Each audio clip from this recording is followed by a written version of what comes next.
The Sims. It's celebrating its 25th birthday with a birthday bundle featuring the first and second Sims. But is it worth it? Let's ramble about it.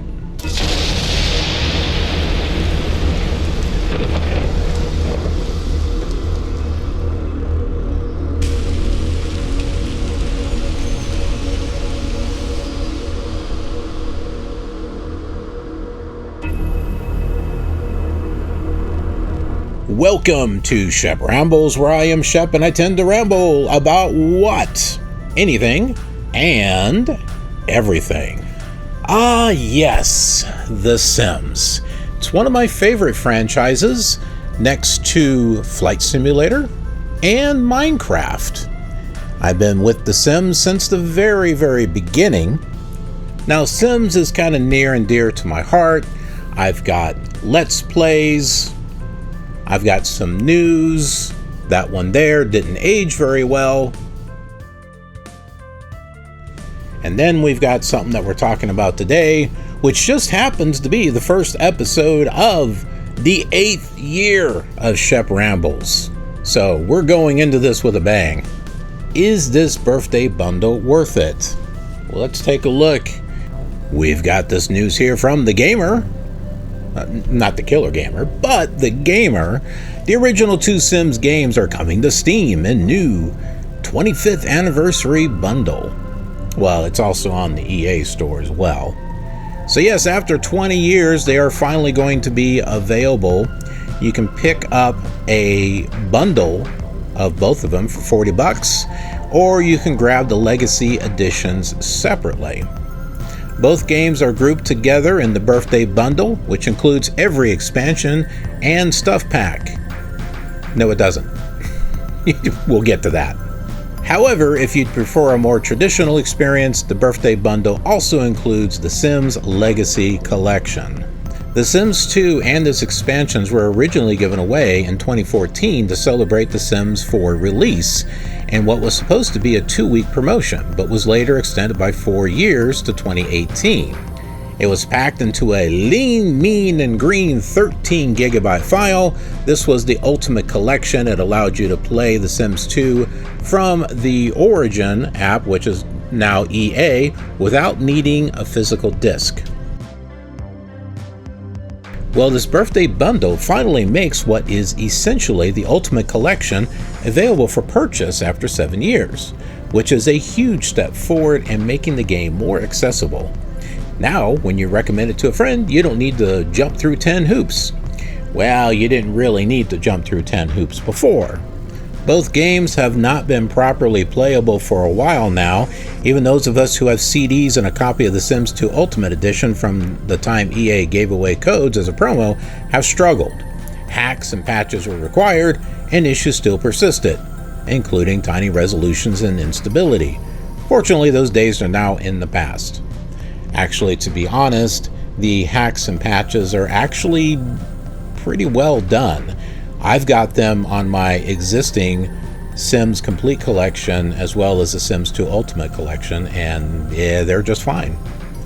Both games come with all the available DLC packed in, and the scope of each is massive. So, like I said before, this is not true.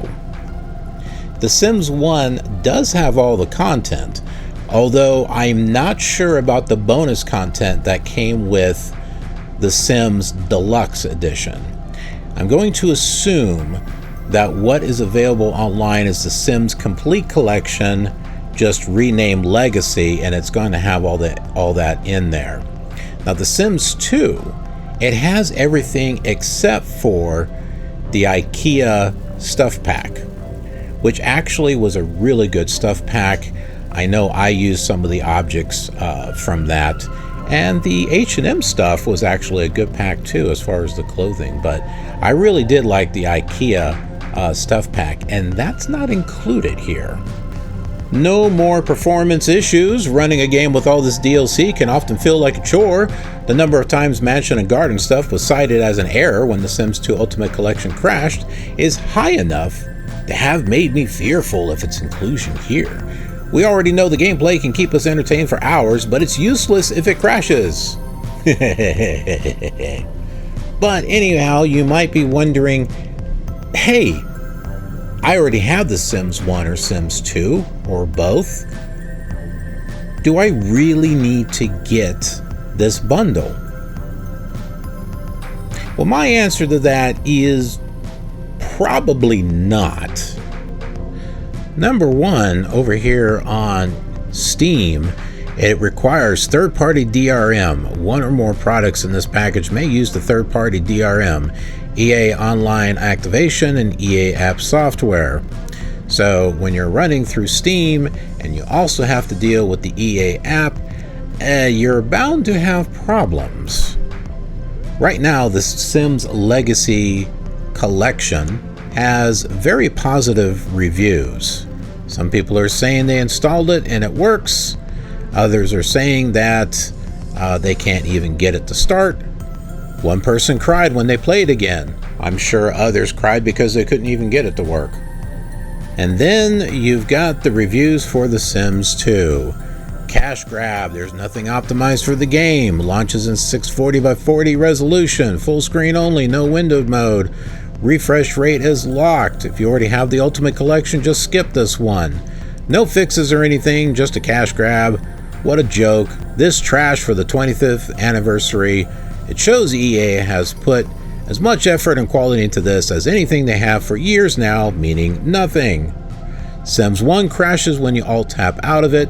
It doesn't even have more setting options. Sims 2 still launches in 800 by 600. Are you serious? They didn't even bother adding a borderless mode, which no way would have taken them ages to make. And out of all things, they added Danuva anti-tamper? That is a very controversial DRM that people do not like. Apparently, it's hard to mod programs with it, and it seems to slow performance on games as well. Although I've seen some posts of people saying it does not have that on there. According to this person, this game does not require EA Play, and it doesn't use de novo. Pressing Alt-Enter will enter windowed mode.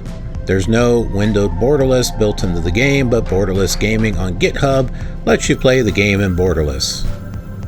Apparently, the de novo notice was included on the 25th birthday bundle by mistake, and the EA Play requirement only applies to The Sims 4, since you get 2 Sims 4 kits for buying this bundle. Wish they spruced the game up a little more for its re-release.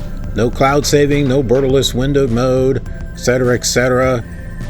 I'm not quite sure what people were expecting. I mean, number one, this is EA that we're talking about. Number two, how many resources do you think that they were going to put into this to make an HD remaster or recode it? That takes time. That takes time away from them working on The Sims 4, which is their cash cow at the moment, because people keep buying DLC, even though it may or may not be any good. That'll be another video that we'll be doing.